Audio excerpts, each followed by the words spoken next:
Good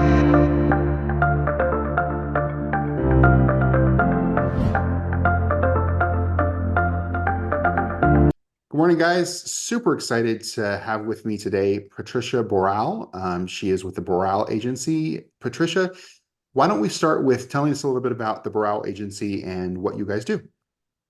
Thank you so much, Travis. So absolutely. So Boral Agency, we're a full-service digital marketing agency here in Houston, and we work with companies literally globally. So we have clients all over, but mostly here in Houston as well. Okay, perfect. And if someone wanted to check you out, what's the best way to do that? Website, URL, tell us.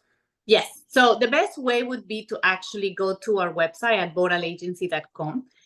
And they can also follow me on LinkedIn and just search Patricia Boral, and they're going to find me, or follow our company, Boral Agency. Perfect. And just for safety's sake, that is B as in boy, ORAL as in Larry. So just in case anybody's not quite sure, it's Boral Agency. And then Yes. if you will, I know that you just received a really great award. Why don't you tell us a little bit about that? Oh, yes. Thank you so much. So we just were awarded with the Houston largest Hispanic business of the year by the Houston Business Journal, which is a really nice recognition because it's a very short list. And we're very proud. We are a Hispanic-owned business. We actually have three really things like differentiators, right? Like we are a women-owned, Okay. minority-owned, Hispanic, and we are also family-owned business. And on top of that, we're also immigrants. So talk about challenging ourselves a little bit there. Very nice. Very nice. How long have you been in the States? I've been in the States for almost 16 years now. Very nice. Very, very nice. It's definitely, Houston is hot. The rest of the country doesn't necessarily live up to that, but it's a great place. Oh, so I'm from Bolivia. It's the same. so yeah, this is good for you. So then It feels like home. tell me a little bit. You were just awarded this great award about your growth and your size. Tell us a little bit about what you attribute to your growth. Well, definitely, I feel like consistency is one of the key elements for any business to succeed, and especially in terms of sales, right? Like if your sales and your lead generation is not consistent, you're going to have big wins, but also big losses, and you're going to be in this roller coaster, really, right? So I feel like having that consistent growth has been really the key element in our growth. Very nice. Tell me a little bit about that consistency. You're obviously doing the majority of your work through lead generation. I'm assuming that that's digital, but how do you make your presence known in the community? Oh, that's a great question. See, when we're thinking about, for example, in our case, we're a digital marketing agency, right? So we help our clients with more than just their website. So think about your search engine optimization, your social media presence. And typically people think it ends there, right? But think about video marketing, press releases, podcasts like this one, participating in different organizations, right? So you have to bring the traditional marketing, like going to expos or trade shows, and bring that in to your digital strategy as well. So whenever we go to trade shows, we have an email campaign ready to launch so people know that one, we're going to be at that event, two, where to find us, and three, what are we going to be offering during that show specifically. So everything ties in together. So when you're thinking about your marketing, you really need to think about creating a little ecosystem, right? And I'm pretty sure, with Action Coach, because we're very familiar with your work, you have like the 10th lead generation kind of like sales, right?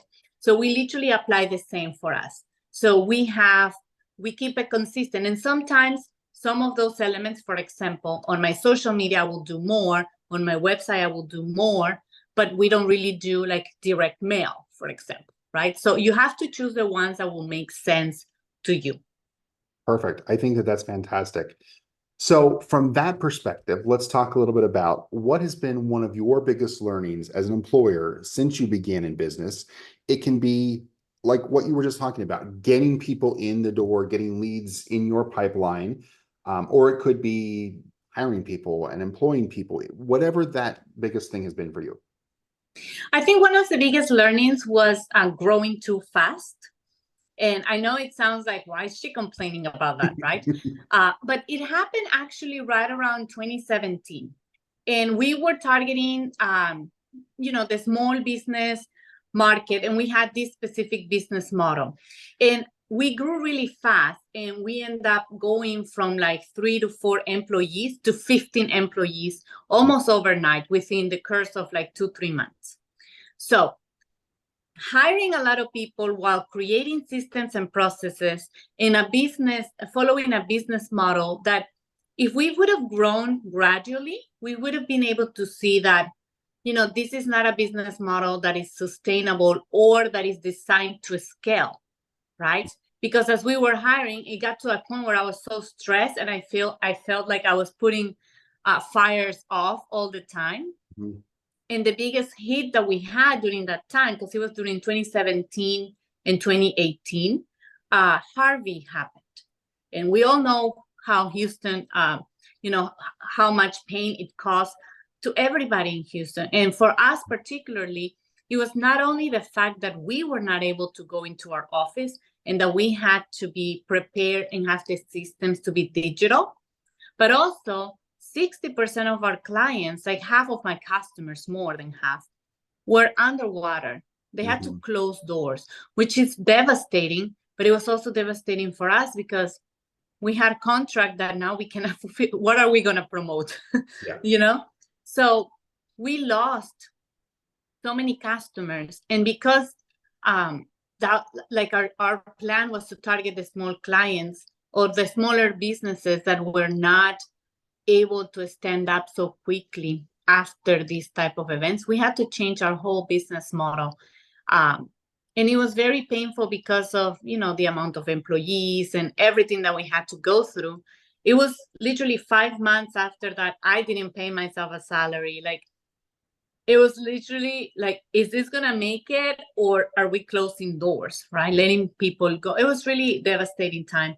But because of that, we learned to, number one, pay attention to our business model, pay attention to the type of customers, and how can we serve? Because we still serve the small business owner, but we serve them in a way that is more doable for us to grow and scale, but it's also more doable for them also to be able to get the most out of the marketing as well in the situation and position that they are in, right? Because a small business owner they have different needs than an enterprise type of business, right? Mm-hmm. But learning all of that in 2018 allow us to, number one, put the system, change our business model, change our strategy, and be ready for the global pandemic that we had to face in 2020. So we were ready for that. No, I think that's great. And I think that's that point is very important. When business owners are building a business, whether it is a marketing agency that's going to scale, or it is a plumber, or it's a mechanic, or it's a bank, business owners really, really, really have to think about what is the future, and let's put those policies and procedures in place that can be scaled. So that way you're just scaling as you're going and not having to rework the entire thing every time you grow. It's just putting more pieces on each other rather than changing the pieces. So I think that's extremely important. So let me ask this. Obviously, time is not anyone's friend. There's never enough time in the day. So how do you manage your time throughout the day between work-life balance, everything that you need to get done in the day at work? How does that work for you? I'm very strict with my time. I have a lot of discipline because I know a lot of times thinking about work-life balance, it's like people think it's something that there's only one way of doing it. And I think work-life balance, it's very personal to each one of us. Sure. So what my work-life balance is can be something very different than what it is for you or anybody else. For me, I prioritize a lot of my mindset first, especially first time in the day. Like, well, this past month, I haven't been able to like go out, but I typically wake up and go straight to the park for like a 30-minute walk while I'm listening to what I call my power of three. But of course, with the cold, it's like, no. Yep. But I do it at noon. So at noon, I take a break. And when the sun is out, because we need that vitamin D, right? So, and that's going to bring me better ideas into my head, and it's going to help me focus more. And I typically work the regular kind of like business hours, but of course, I add a lot of brainstorming sessions throughout my weeks. And I also divide my week based on things that we want to accomplish. Like in my company, Mondays, nobody in the company is allowed to have client meetings on Mondays, because that's the day that we dedicate for the company. And that's the day that we dedicate to talk about our clients and talk about the projects and so everybody's working about that and organizing their week. And then typically Friday is the day that we do the checkpoint. We have another one a little bit on Wednesdays. So that's kind of how I organize my week, really. Perfect. It's funny. That is definitely the difference between you being from a very warm climate and me having grown up in the Northeast. I would much prefer to go outside when it's cool. And then in the summer when it's 100 degrees and you wake up and it's 94, I'm like, I'm just going to do the treadmill because I'm not sitting outside. Nope, not going to happen. So perfect. No, I think that's that mindfulness and that almost self-meditation type of time is extremely important for anyone. That brings me to the next question, which is, what's the most common misconception, or what is the common misconception about running a business that you have discovered that you maybe didn't know before you started a business? The common misconception, I feel like sometimes people think that, oh, I'm going to run my business because I want this freedom. And then they find themselves self-employed, right? Handling their business as if they were the employee in the business. And I think, I did the same mistake, of course, at the beginning of our business, until I realized that I really need to work on the business and not so much in the business, and really taking that step back to see the vision and make decisions based on that vision, which sometimes are really hard to make. Because, for example, when we made that shift in terms of business model, that for us meant saying no to a lot of customers that will come to us because we were hoping to get the yes on other type of accounts, but we didn't have them at the moment. So I think the biggest misconception is thinking that just because you're going to quit, a corporate job and start your business, you're going to be free. But in reality, you are the one putting the chains on you. And I think it applies to corporate job as well, because just because you're working in a corporate job doesn't mean that you have those chains. It means that job has changed, and you can find another job and find, so freedom comes from within.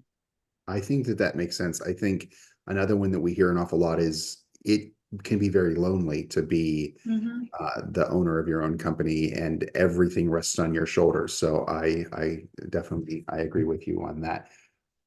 Let's talk. You said at one point in time you had 15 employees and then you had to downsize a little bit, and you've grown since then. So tell me a little bit about, when you hire people, what do you look for in an employee? I look for their attitude, because I feel skills are something that is teachable, right? Kind of like when, as a coach, if you want to bring a client in, you want to make sure that that customer is going to be quote unquote teachable, because a lot of times people can be great at skills, but if they're not going to be a good match for your company culture, if they're not going to be able to really carry on that vision for the company or bring and put on the company t-shirt, they're really going to end up hurting the company more than anything else. The skills can be taught. And if, we have a good training program in our company, and as a marketing agency, whatever you learned last year is probably obsolete already. Or last week for that matter, but Yes. So for us, it's really more about the attitude of the person. What's their mindset? What are their values? Are they someone that's always looking to learn, that is always going to look to grow? Are they going to be someone that are really going to be able to defend their idea as well, right? But in a way that they're also listening, right? Because I mean, there's a fine line between being stubborn and really have a great idea and defend it and be able to bring those ideas. Because I mean, we do that for our clients all the time. That's what I'm looking for. Very nice. I have a very, very good friend that is a barber, and he's had in the past a couple of guys that have come in to get their hair cut, and they want something that's just dumb. It's not going to look nice. It's not going to look good. And he's flat out with him. I will not cut your hair this way because I don't want you to be a walking billboard for what makes it look like I can't do. So no, I'm good. Thanks. And oftentimes as coaches, as marketing agencies, it's the same thing. We have clients that come with preconceived notions of what they want, and it's not necessarily the right thing, and it's not going to do them well. And then it turns out bad for us, and we have to figure out how to do that. So that absolutely makes sense. Yes. Last question. Where do you see yourself in 5 years? In 5 years, I see our company really grown in offices all over the place. Like we want to open an office, within here in the US, something more up north, but we're also looking to open an office in London as well. So that's really where I would like us to see ourselves in 5 years. Very nice. Perfect. Well, Patricia, again, thank you so much for spending the time with us today and your insight. It was super helpful, and we wish you the best of luck. And I'm sure we'll be in touch in the next couple of months to see how everything's going for you. Absolutely. Thank you so much, Travis. Thank you. Bye. Bye-bye.